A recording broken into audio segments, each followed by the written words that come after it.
नमस्कार दोस्तों, स्वागत है आपका हिंदी नॉलेज शो में। तो दोस्तों, पिछले कुछ महीनों में लगातार चीन के साथ हमारा तनाव बना हुआ है, ये बात हम सभी लोग जानते हैं। और इसी दौरान चीन ने जो भारत चीन सीमा का बहुत ही हैविली मिलिटराइजेशन किया है, यानी कि बहुत ही ज्यादा हथियार है वो भारत चीन सीमा पर तैनात किए हैं। और इन्हीं हथियारों में से एक हथियार ऐसा है जो भारतीय थल सेना के लिए बहुत बड़ा खतरा है। अगर भारत चीन युद्ध होता है और चीन इस हथियार को भारी मात्रा में इस्तेमाल करता है तो भारतीय थल सेना को भारी नुकसान उठाना पड़ेगा। और दिक्कत की बात यह है कि भारत के पास इस तरीके के हथियार है तो, लेकिन काफी कम संख्या में है। तो ऐसे में भारत ने डिसाइड यह किया है कि हम चीन के इस हथियार की काट जल्द से जल्द ढूंढ निकालेंगे, और ढूंढ निकाली भी है। और सबसे अच्छी बात यह है कि जो हथियार भारत ने चुना है ये अपनी कैटेगरी का दुनिया में नंबर 1 हथियार है। और ऐसा नहीं है कि भारत को अचानक से मिल गया हो। भारत पिछले 2 से 2.5 सालों से लगातार कोशिश कर रहा था कि इस हथियार को अक्वायर कर ले, लेकिन रशिया ने खुद ही अपनी सेना में इसे काफी लेट इंडक्ट किया, तो उसके बाद ही उसे बेच सकता था। तो अब आखिरकार इसकी जो एक्सपोर्ट है वो रशिया ने खोल दी है। तो ऐसे में भारत भी बातचीत कर रहा है इसके इंपोर्ट को लेकर रशिया से।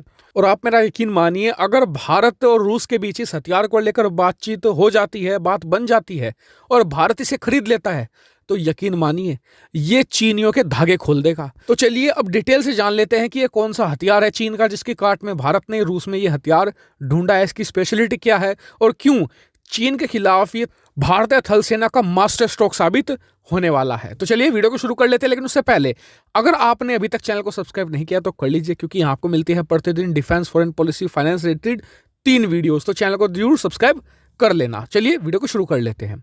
तो दोस्तों, हाल ही के दिनों में, खास करके अब से 15-20 दिन पहले, चीन ने बहुत ही ज्यादा टैंकों की तैनाती कर दी है भारतीय सीमा पर।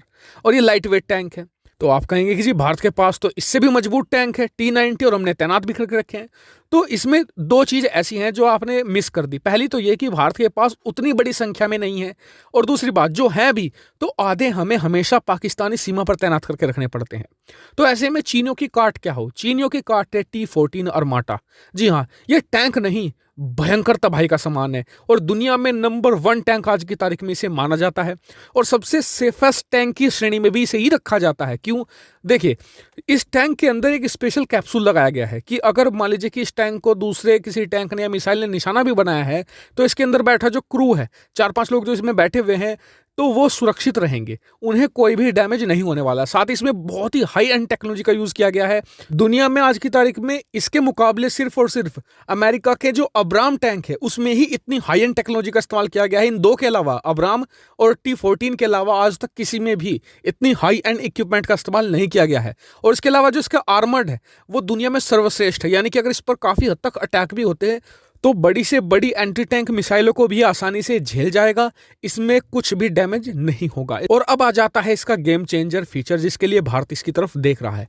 देखिए, भारत को ऐसे टैंक चाहिए जो ज्यादा से ज्यादा हीट सहन कर सके, क्योंकि उन्हें थार रेगिस्तान में भी पाकिस्तान के खिलाफ तैनात किया जा सके, और इसके अलावा 50 डिग्री माइनस में भी वो तैनात हो सके, क्योंकि चीन की सीमा पर भेजना है। तो ऐसे में अरमाटा बेस्ट है, क्योंकि अरमाटा को आप -50 डिग्री में भी रन कर सकते हो, ये लड़ाई कर सकता है। और इसके अलावा अगर टेम्परेचर इससे भी माइनस में चला जाए तब भी आप इसे स्टार्ट कर सकते हो। इसके स्टार्टिंग में कोई दिक्कत नहीं आएगी, वरना क्या होता है, ज्यादातर जो टैंक होते हैं -25-30 डिग्री में जाकर वो स्टार्ट ही नहीं होते। युद्ध लड़ने की तो बात ही छोड़ दीजिए आप। हालांकि इसकी टक्कर का एक और टैंक है, वो अमेरिका का टैंक है, अब्राम टैंक।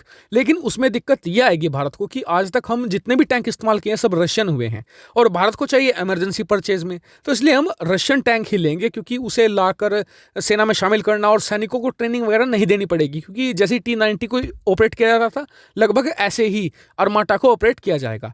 लेकिन अगर हम अब्राम टैंक लेंगे तो एक तो थोड़े से महंगे भी पड़ते हैं वो T-14 से। दूसरी बात यह है कि फिर हमारे अपने सैनिकों को ट्रेनिंग देनी पड़ेगी। उसके अलावा डिलीवरी का भी इशू है। रशिया का जो टैंक है फिलहाल T-14, इसे रशिया भी किसी को एक्सपोर्ट नहीं कर रहा है। भारत ही पहला कस्टमर होगा, तो सबसे पहले डिलीवरी भारत को मिलेगी। दूसरी बात, जो अमेरिका टैंक है जो अभी अब्राम की है, उसे बहुत सारे देश खरीद रहे हैं। कोरिया खरीद रहा है, इसके अलावा खुद अमेरिकी सेना खरीद रही है। तो ऐसे में भारत को डिलीवरी भी लेट मिलेगी। तो इसलिए हर लिहाज से T-14 भारत के लिए बेस्ट रहेगा। तो आपका क्या मानना है T-14 के एक्विजिशन को लेकर? कमेंट करके जरूर बताएगा। साथ ही वीडियो को शेयर कीजिएगा और चैनल को सब्सक्राइब करना तो बिल्कुल भी मत भूलिएगा। Thank you for watching video.